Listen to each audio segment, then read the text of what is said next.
বিএনপিকে বলতে চাই, জনতার কাতারে আসুন, না হলে আপনাদেরও পালিয়ে যেতে হবে দেশ ছেড়ে।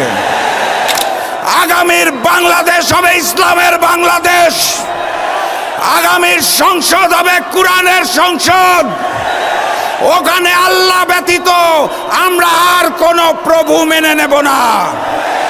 ওখানে হিন্দুস্তানের হিন্দুত্ববাদকে মেনে নেব না। ওখানে কসাই নরেন্দ্র মোদীর পরিকল্পনা মেনে নেব না। বিএনপি নতুন করে স্বৈরাচার হতে চায়, তারা সংস্কার মানে না। যারা নতুন বাংলাদেশের সংস্কার মানে না, তাদেরকে আমরা লাল কার্ড দেখাবো ইনশাআল্লাহ। যেই স্লোগানে হিন্দুস্তানের বুক কাঁপে, পুরাতন জালিম আওয়ামী লীগের বুক কাঁপে, নতুন জালিম বিএনপির বুক কাঁপে। স্লোগান ধরুন, নারায়ে তাকবীর, নারায়ে তাকবীর, নারায়ে তাকবীর। ওই নতুন করে জেগে ওঠা সন্ত্রাসী সংগঠন বিএনপি খুনে ডাবল সেঞ্চুরি পার করে ফেলেছে।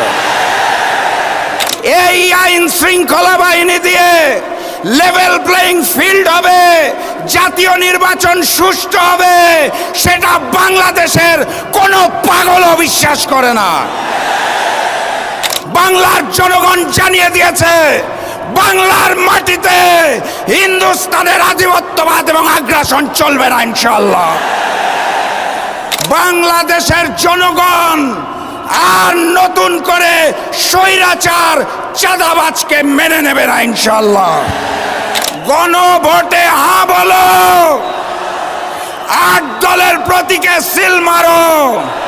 রূপসা, ভৈরব ও ময়ূর নদীর তীরে জুড়ে অবস্থিত শিল্পনগরী খুলনার বাবরি চত্বরে